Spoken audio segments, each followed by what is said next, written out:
Itayo po ang lahat. Darasalin po natin ang orasyon.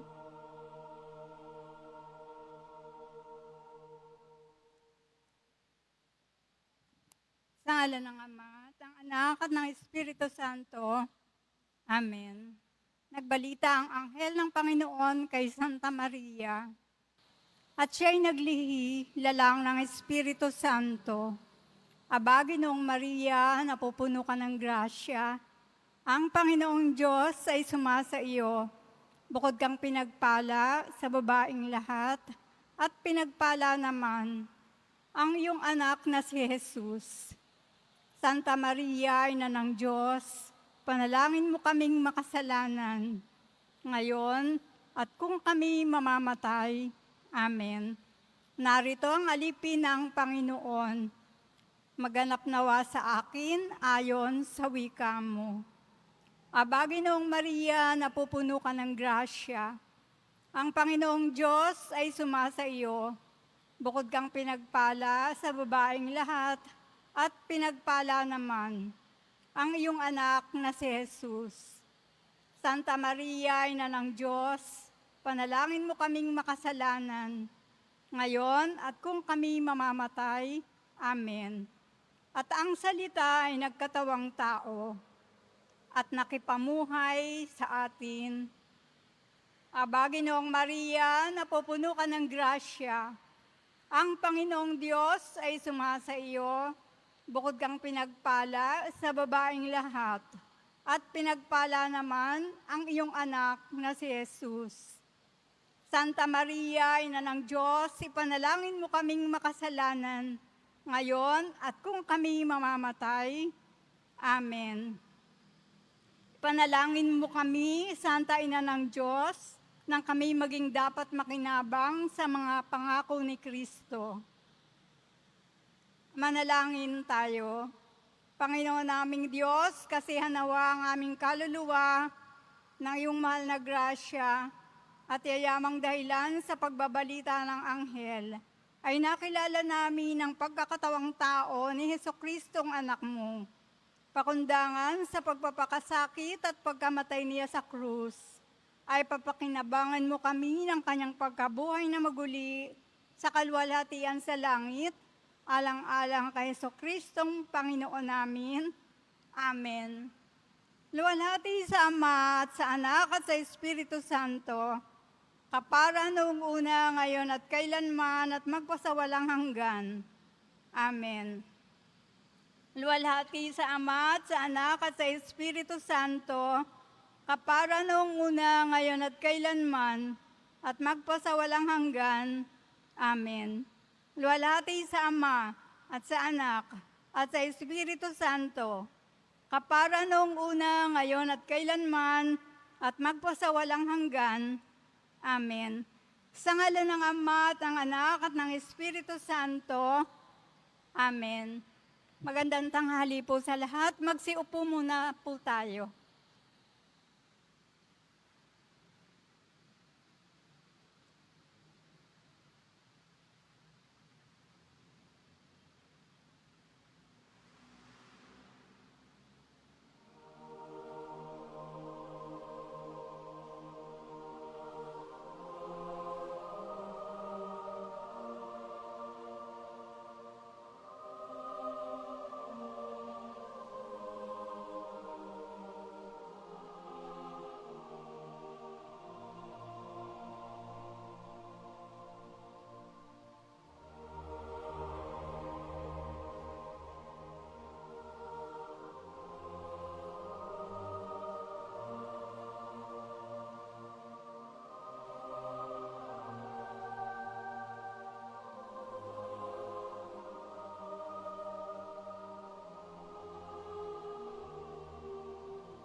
Magsitayo na po ang lahat.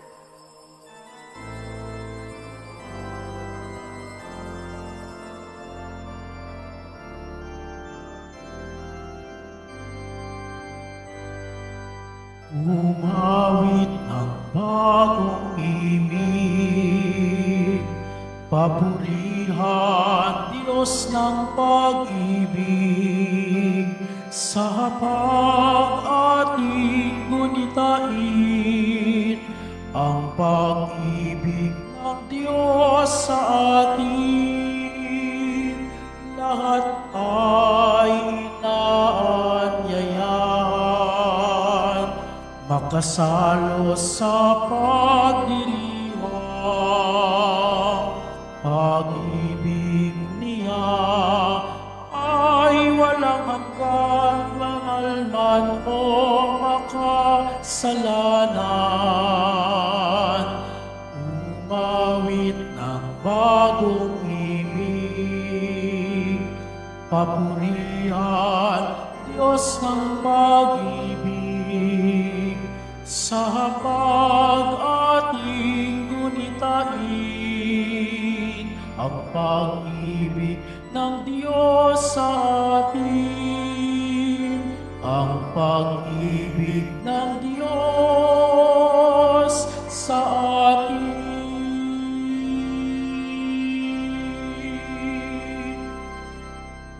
Simulan natin ang ating pagdiriwang sa ngalan ng Ama at ng Anak at ng Espiritu Santo. Amen. Ang pagpapala ng ating Panginoong Hesukristo, ang pag-ibig ng Diyos Ama at ang pakipagkaisa ng Espiritu Santo naway sumainiyong lahat. At sumaiyo rin. Sa misang ito, inaalay natin ang mga intensyon para sa misang ito. Gayon din ang ating panalangin para sa ating mga pamilya. Madalangin tayo ng kalusugan para sa iyoong may mga sakit, ng pagkakaisa sa ating bansa, para sa kaluluwa ng ating mga mahal na yumao, at kapayapaan ng buong mundo. Mga kapatid, aminin natin ang ating mga kasalanan upang tayo maging marapat gumanap sa banal na pagdiriwang. Inaamin ko sa makapangyarihang Diyos at sa inyo mga kapatid, na lubha akong nagkasala sa isip, salita at sa gawa, at sa aking pagkukulang, kaya isnasamo ko sa mahal na Bihing Maria at sa inyo mga kapatid, na ako'y panalangin sa Panginoong ating Diyos. Kawan tayo ng makapangyarihang Diyos, patawarin tayo sa ating mga kasalanan, at patnubayan tayo sa buhay na walang hanggan. Amen. Panginoon, kaawaan mo kami. Panginoon, kaawaan mo kami. Kristo, kaawaan mo kami. Kristo, kaawaan mo kami.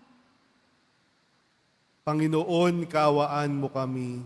Panginoon, kaawaan mo kami. Manalangin tayo. Ama naming makapangyarihan, manatili kang kapiling ng iyong sambayanan, na iyong laging kinahabagan at pinagbibigyan, upang ang itinampok ng iyong pamumuno at pagsubaybay ay muli mo ikalugod at panatilihin mong kinalulugdan sa pamamagitan ni Jesucristo kasama ng Espiritu Santo, pagpasawalang hanggan. Amen. Magsiupo muna po ang lahat. Pagbasa mula sa aklat ni Propeta Jeremias.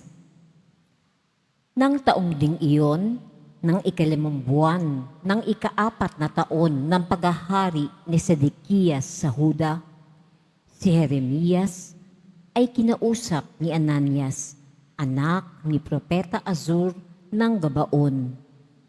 Sila nooy nasa patio ng templo, sa harapan ng mga saserdote at ng mga tao.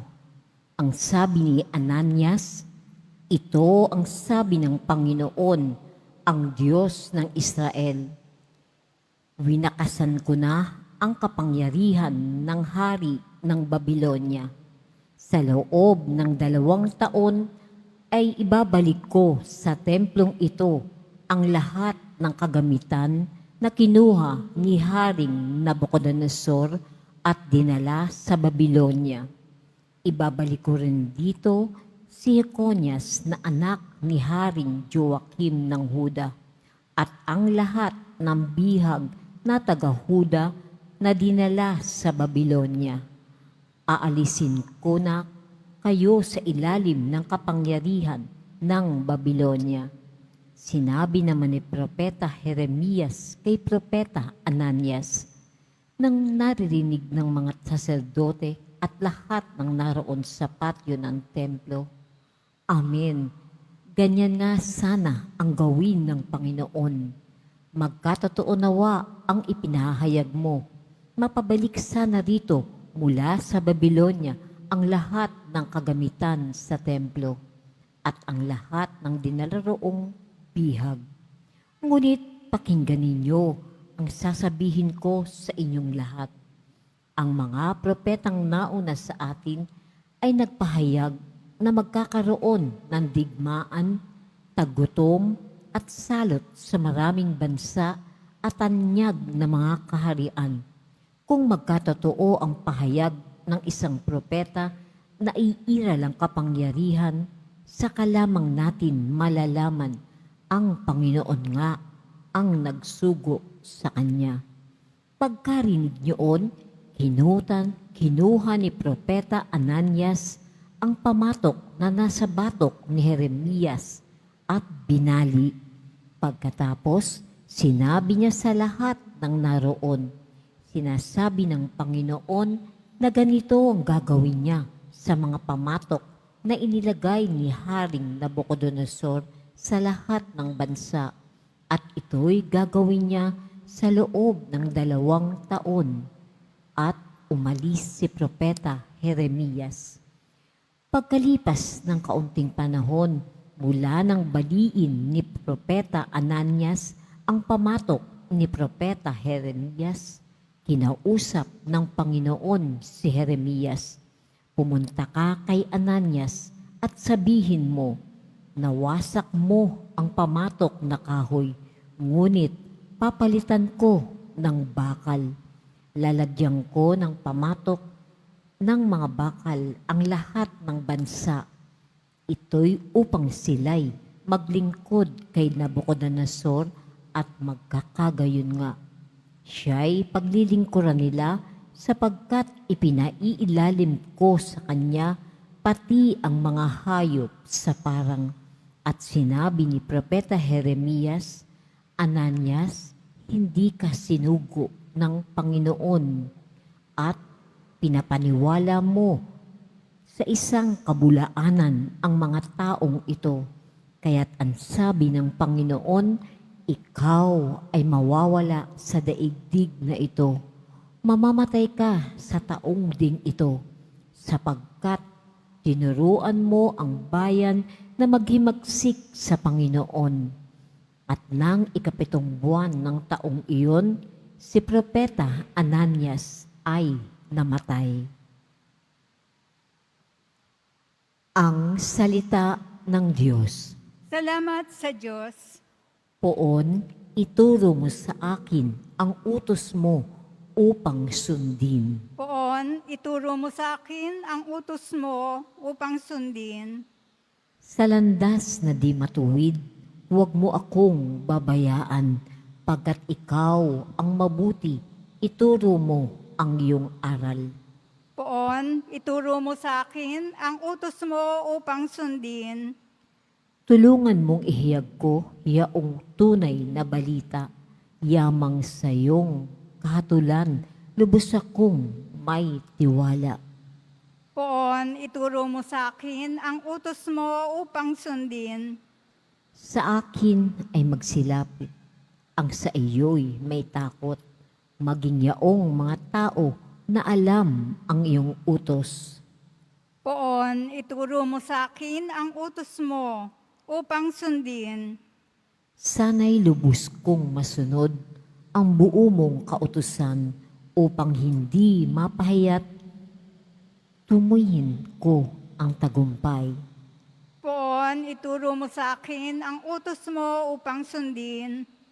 Nag-aabang ang masama upang ako ay mapatay, ngunit ako'y magbubulay sa bigay mong kautusan. Poon, ituro mo sa akin ang utos mo upang sundin. Hindi ako nagpabaya sa utos mo at tuntunin, pagkat ikaw ang guro ko na nagturo ng aralin.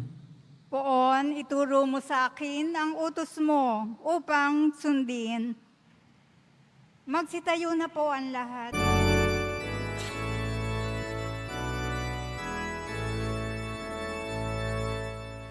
Hallelujah,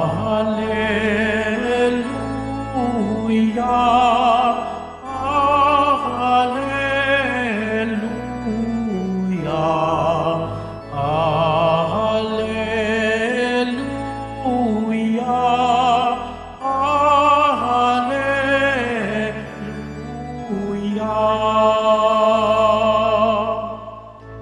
Guro anak na butihin ng Diyos Amang masintahin, ika'y hari ng Israel. Hallelujah, Hallelujah,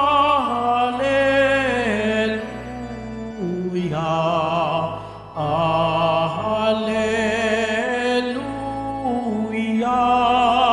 Hallelujah.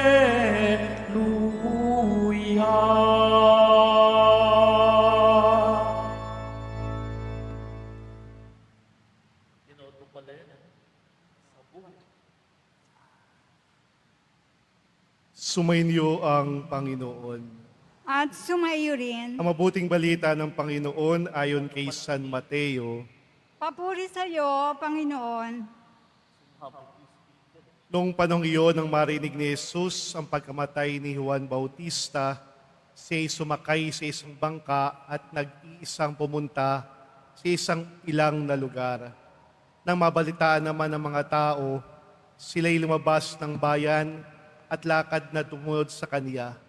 Paglunsad ni Jesus sa dalampasigan, nakita niya ang napakaraming taong nahabag. Nahabag siya at pinagaling niya ang mga may sakit na dala nila. Nang dapit hapon nang lumapit sa kanya ang mga alagad, sinabi nila, "Ilan ang pok na ito at malapit nang lumubog ang araw.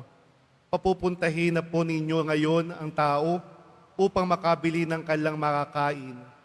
Hindi na sila kailangang umalis pa, sabi ni Jesus. "Kayo magbibigay sa kanila ng makakain." Sumagot sila, "5 po ang tinapay at 2 isda natin. Dalhin ninyo rito," sabi niya. Pinaupo niya sa damuhan ng mga itao, kinuhang 5 tinapay at 2 isda. Tumingala siya sa langit at nagpasalamat sa Diyos. Pinagpirapiraso niya ang tinapay at iniutos sa mga alagad na ipamigay iyon sa mga tao. Kumain silang lahat at nabusog. Tinipon ang mga alagad ang lumabis at sila'y napuno sa 200 bakol ng pirapirasong tinapay. May 5,000 lalaki ang kumain, bukod pa sa mga babae. Mga kapatid, ang mabuting balita ng Panginoon. Pinupuri ka namin, Panginoong Hesukristo. Magsiupo muna po ang lahat. Magandang tanghali po mga kadeboto ng ating mahal na pong Jesus Nazareno. Nagpapasalamat tayo sa Diyos at ngayon pinagkatipon-tipon tayo. Tayo po ay buhay at tayo po ay nakapagpupuri sa Diyos. Kaya palakpakan po natin ang ating Panginoong Nazareno. Mga kapatid, ang mga binabasa po nating ebanghelyo ay patungkol sa mga pang-araw-araw na kaganapan kasama ni Jesus ang kanyang mga disipulo. At alam po natin na ang disipulo ni Jesus karamihan ay mga mangingisda.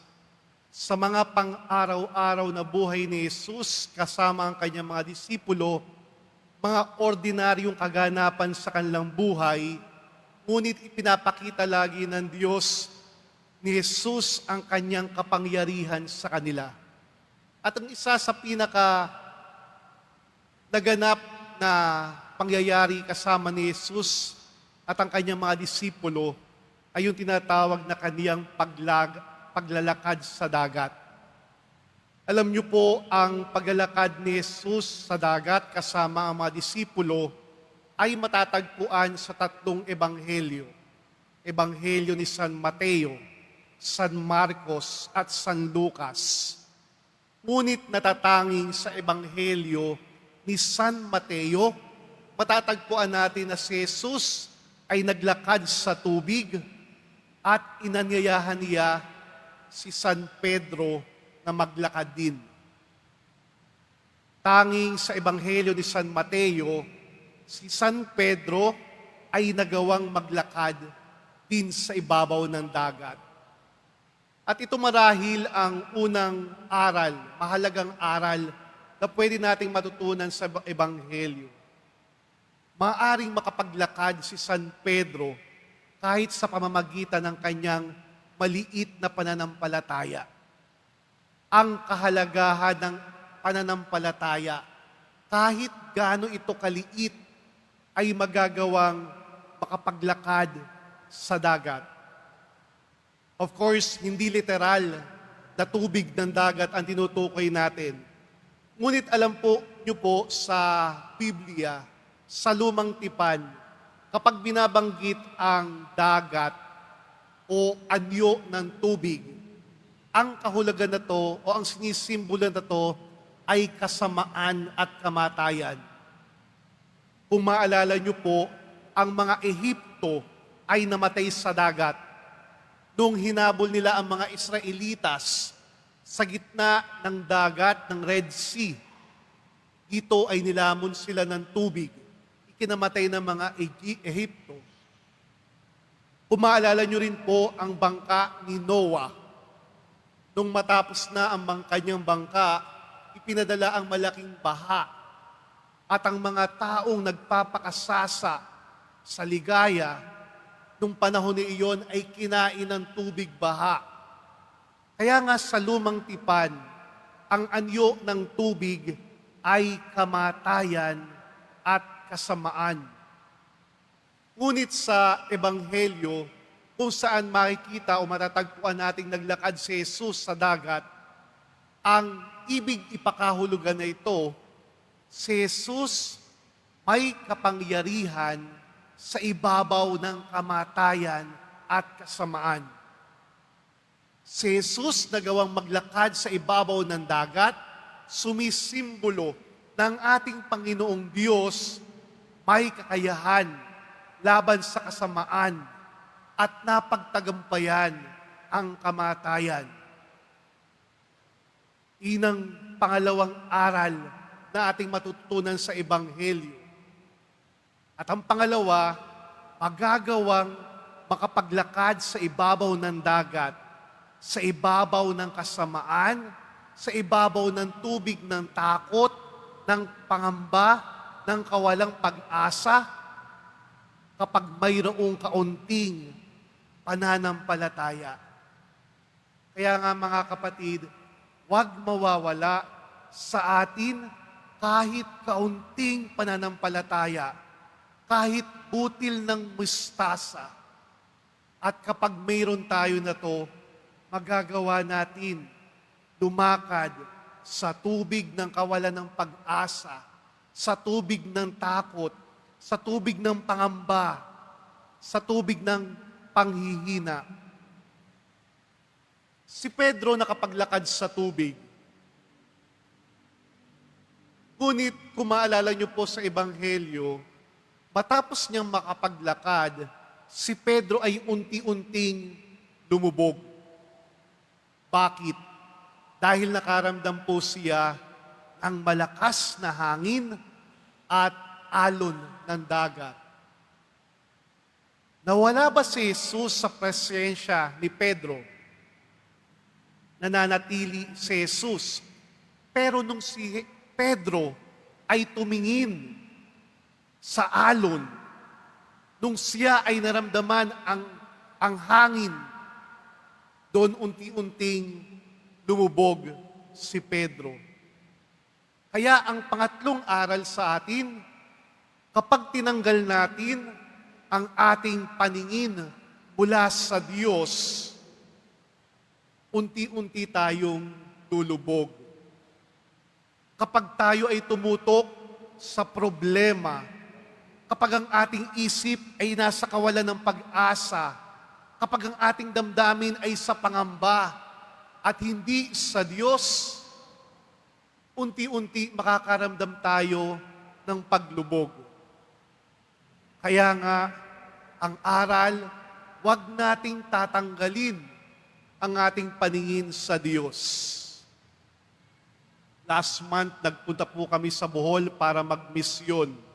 At isa sa pinuntahan namin ay isang isla na kabahagi ng tinatawag na lugar na Talibon sa Bohol, Isla Malingin. Naalala ko po nung sumakay kami sa bangka, ay hinahampas kami ng malakas na hampas ng alon. Ang dinarasal ko po sa Diyos, Keso Kristo, Panginoon, sa iyo ang misyon na ito. Huwag niyo po kaming pababayaan. Sa kabuuan ng aming paglalakbay patungo sa isla, habang malakas ang alon, habang malakas ang hangin, dasal lang ako na dasal. Panginoon, sa iyo ang misyon na ito. Panginoon, sa iyo ang misyon na ito. Tawa ng Diyos, narating po namin ng ligtas yung isla. Kaya nga po, sa panahon ng alon, sa panahon ng malakas na hangin, sa panahon ng pagsubok, ng takot at pangamba, huwag mawawala ang ating paningin sa Diyos. 3 bagay na ating matututunan.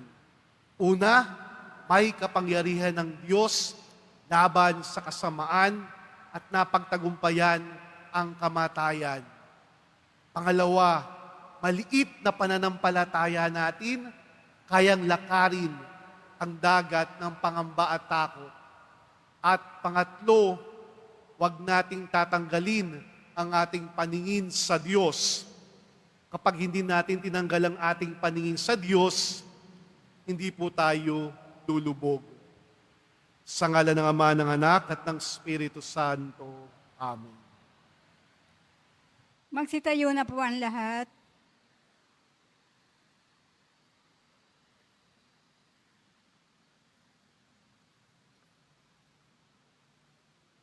Minamahal ko mga kapatid, natitipon tulad ng napakaraming tao sa Ebanghelyo na nagugutom sa salita ng Diyos. Manalangin tayo na may pananalig sa ating Amang nasa langit na hindi nagpapabaya sa kanyang bayan sa kanilang pangangailangan. Ang ating tutugon, ikaw ang aming tinapay, O Panginoon. Ikaw ang aming tinapay, O Panginoon. Ang simbahan sa buong mundo, naway sumaksi sa salita at gawa sa pag-ibig at kalinga ng Diyos sa mga nagugutom at nangangailangan. Manalangin tayo. Ikaw ang aming tinapay, O Panginoon. Ang mga lider ng mga bansa na may pinanghahawakang matatayog na posisyon at malawak na kapangyarihan, naway tumulong na maipamahagi ang kayamanan ng daigdig upang sa gayon wala ni isang bansa ang malagay sa panganib ng pagkagutom. Manalangin tayo. Ikaw ang aming tinapay, O Panginoon. Bilang isang komunidad, tayo naway maging mga kapwa na babad ng pananalangin at maging laging handa sa pagbibigay ng ating panahon at karunungan sa pagtulong sa mga naghahanap ng kahulugan sa buhay. Manalangin tayo. Ikaw ang aming tinapay, O Panginoon. Ang mga may sakit at mga nagdurusa, naway makaranas ng nananatiling pag-ibig ng Diyos. Manalangin tayo. Ikaw ang aming tinapay, O Panginoon. Ang mga tapat na yumao, naway masiyahan ng walang maliw sa walang hanggang hapag ng kalangitan. Manalangin tayo. Ikaw ang aming tinapay, O Panginoon. Ama naming nasa langit, bigyang pansin kaming nangangailangan na iyong habag. Punin mo ang aming mga puso ng iyong pag-ibig at huwag mo kaming ipahintulot na mawalay sa iyo. Hinihiling namin ito sa pamagitan ni Kristo ang aming Panginoon. Amen. Magsiupo muna po ang lahat.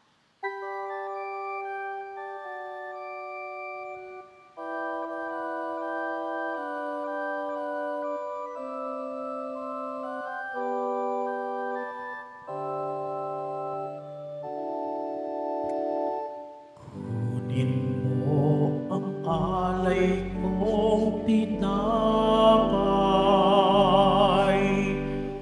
nagmula sa butil ng buhay. Iniaalay sa iyong hapag, naway papanalin at iyong basbasan.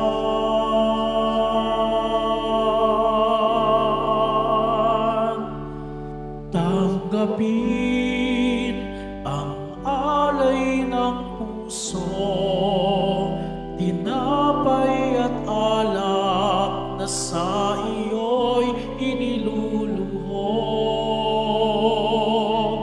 Kalugdan mo, mga munting handog, tanda ng pag-ibig at pag-asa sa iyong hapag. Magsitayo na po ang lahat. Manalangin kayo mga kapatid upang ang paghain natin ay kalugdan ng Diyos amang makapangyarihan. Tanggapin nawa ng Panginoon itong paghahain sa iyong mga kamay, sa kapurihan niya at karangalan, sa ating kapakinabangan at sa buong sambayanan niyang banal. Ama naming lumikha, para mo ng awa, gawin mong banal ang mga alay naming iyosanang kalugdan, at kami gawin mong haing sa iyong laging nakalaan. Sa pamamagitan ni Jesucristo kasama ng Espiritu Santo, pagpas sa walang hanggan. Amen. Sumainyo ang Panginoon. At sumayo rin, Itaas sa Diyos ang inyong puso at diwa. tinaas na namin sa Panginoon. Pasalamatan natin ang Panginoong ating Diyos. Marapat na siya ay pasalamatan. Ama naming makapangyarihan, tunay ngang marapat na ikaw ay aming pasalamatan sa iyong paglingap at kagandahang loob. Ang tao'y nilikha mo't pinangasiwa sa sansinukob. Sa hangad mong si iwastong lubos, si pinagdusa mo sa iyong pagtalikod, sa iyong paggiliw iyong pinapahintulot, na makabalik siya sa pamagitan ni Kristo Jesus. Kaya kaysa ng mga anghel na nagsisiawit ng papuri sa iyo ng walang humpay sa kalangitan, kami nagbubunyi sa iyong kadakilaan. Santo, Santo, Santo, Panginoon Panginoong Diyos Diyos ng ng mga mga hukbo, hukbo, napupuno ang langit at lupa ng kadakilaan mo. Hosana sa kaitaasan, pinagpalang na paririto sa ngalan ng Panginoon. Hosana sa kaitaasan, magsidhod po ang lahat. Ama naming banal, ikaw ang bukal ng tanang kabanalan, kaya't sa pamamagitan ng iyong Espiritu, gawin mong banal ang kaloob na ito upang para sa aming maging katawan at dugo ng aming Panginoong Hesukristo. Bago niya pinagtiis ang kusang loob na maging handog, hinawakan niya ang tinapay, pinasalamatan kaniya, niabot sa kaniyang mga alagad at sinabi, tanggapin ninyong lahat ito at kanin. Ito ang aking katawan na ihahandog para sa inyo.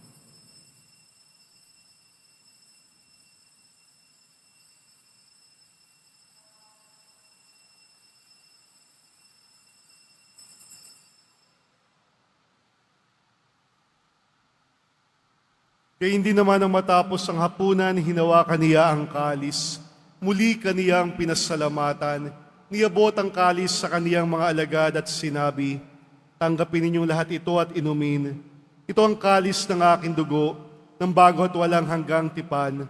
Ang aking dugo na ibubuhos para sa inyo at para sa lahat, sa ikapagpapatawad ng mga kasalanan.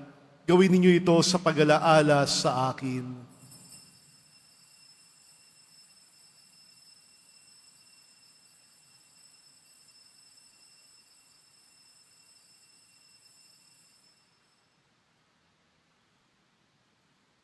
Magsitayo na po ang lahat.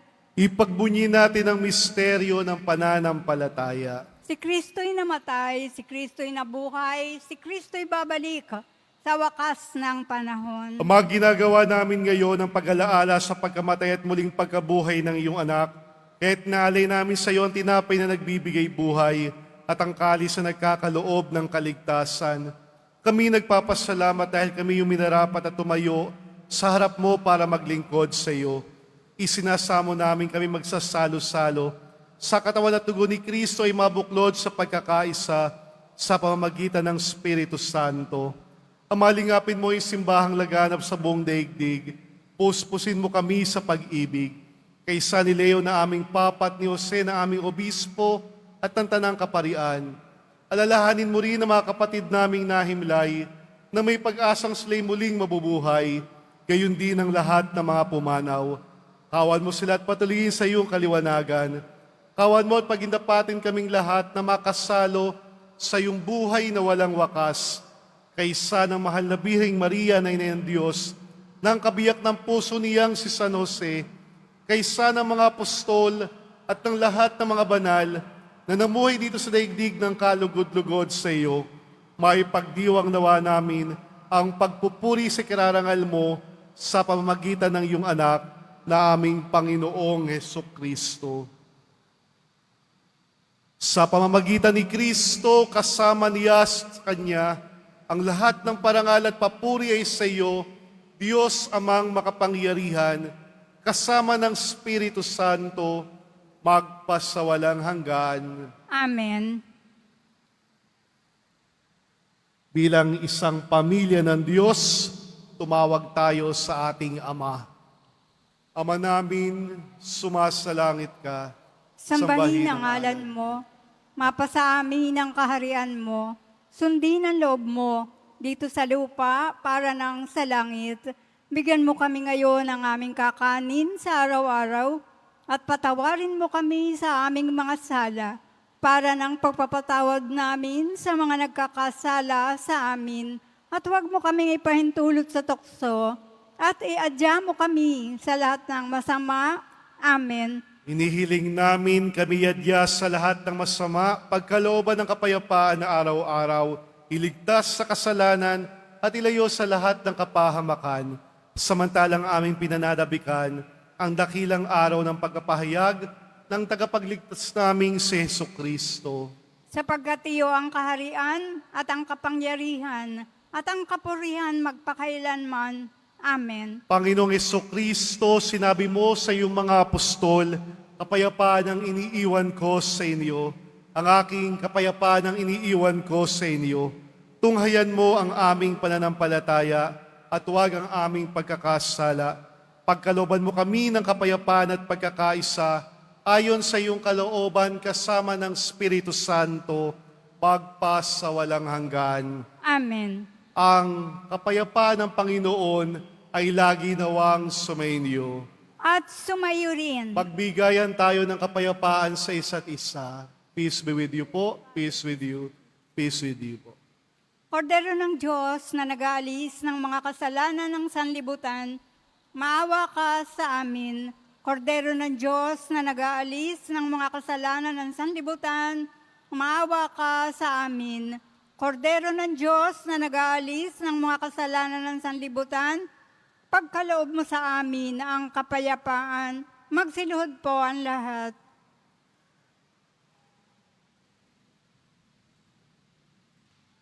Ito ang kordero ng Diyos. Ito nag-aalis ng mga kasalanan ng sanlibutan.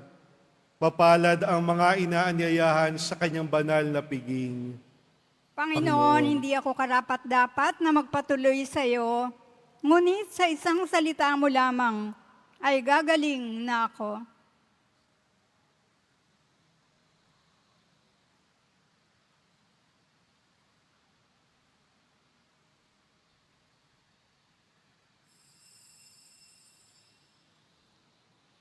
Para po sa lahat ng tatanggap ng banal na komunyon, sasagot po tayo ng amen. Pagkasabi po ng pari o ng lay minister ng katawan ni Kristo. at isubo po agad sa bibig bago umalis sa harapan ng pari o ng lay minister. Sumunod po tayo.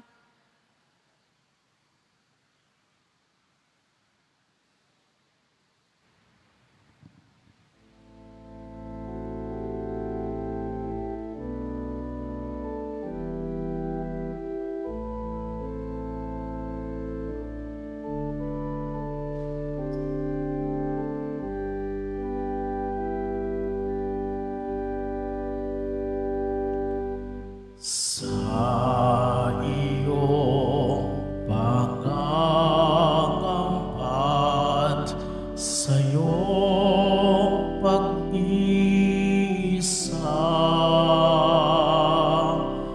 binalot ng problema, takot na iyong dala. Sa iyong pagtatago, tawagin mo ako. Di mo man natatanto, naririto ako.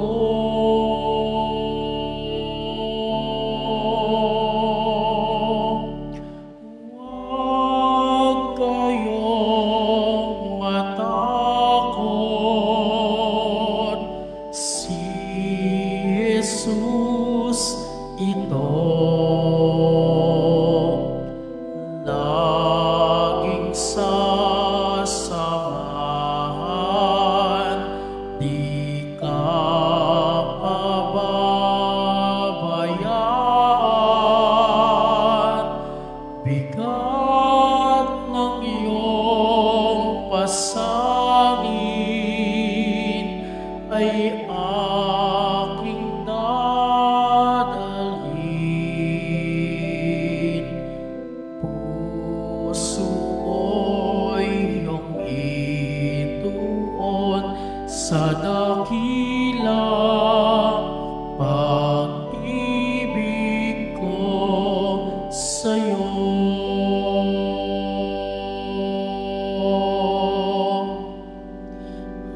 Hawiin ang panibdib, buong pusong manalangin. Ikaw ay diringgin, magtiwala ka sa akin.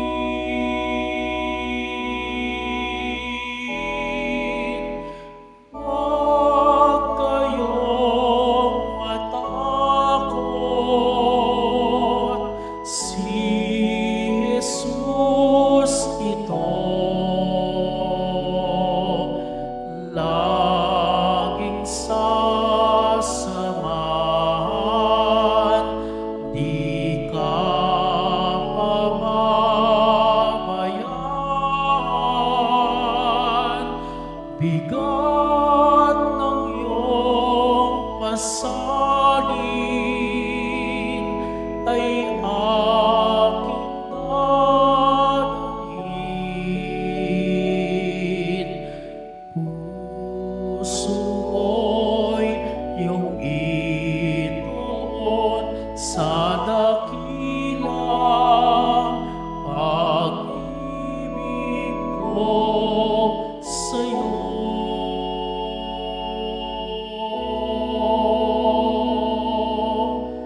Huwag kayong matakot, si Jesus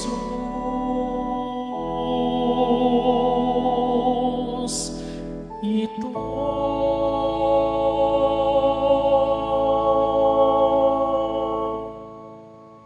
Ang lahat po ay inaanyayahan, lalo na ang mga may sakit o may karamdaman, sa ating healing mass and service sa darating na August 6, 2026. Huwebes, sa ganap na ika-6 po ng gabi, makiisa po tayo. Pagkatapos po ng banal na misa, babasbasan po ang lahat ng banal na tubig. Pinakikiusapan po ang lahat na manatili lamang muna sa inyong mga lugar. Tanging sa Quezon Boulevard, doon sa Plaza San Juan lamang po ang labasan ng lahat. Sumunod po tayo. Maraming salamat po sa inyong pagdalaw at pagsisimba sa Basilica Minor at Pambansang Dambana ni Jesus Nazareno. Magsitayo na po ang lahat. Manalangin tayo. Ama naming mapagmahal, kaming pinapagsalo mo sa banal na pakikinabang ay iyong tuwangan sa ginagawa namin sa araw-araw upang kaming hindi mo pinagkakaitan ng pagsubaybay ay gawin mong maging marapat sa lubos na kaligtasan sa pamamagitan ni Jesucristo kasama ng Espiritu Santo pagpas sa walang hanggan. Amen. Gagawin po natin ang pagbabasbas. Sumainyo ang Panginoon. At sumayo rin, Mahal na pong Jesus Nazareno, inihayag mo sa pamamagitan ng krus ang walang maliw na pag-ibig ng Diyos sa sangkatauhan.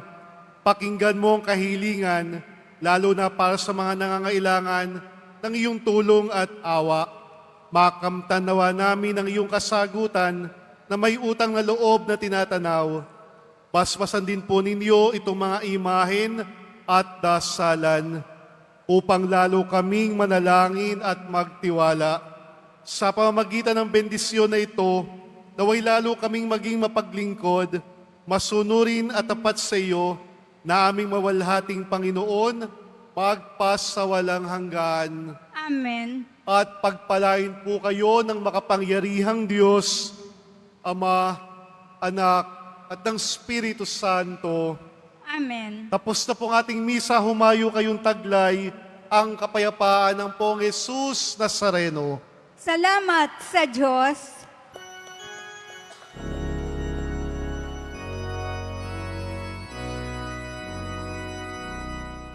Nuestro Padre Jesus Nazareno, sinasamba ka namin, pinipinto ka namin, aral mo ang aming buhay at kaligtasan. Nuestro Padre Jesus Nazareno, iligtas mo kami sa kasalanan. Ang krus mo kinamatayan ay sagisag ng aming kaligtasan. Nuestro Padre Jesus Nazareno, dinarangal ka namin. Nuestro Padre Jesus Nazareno, niluluwalhati ka namin. Nuestro Padre Jesus Nazareno, dinarangal ka namin. Nuestro Padre Jesus Nazareno, niluluwalhati ka namin.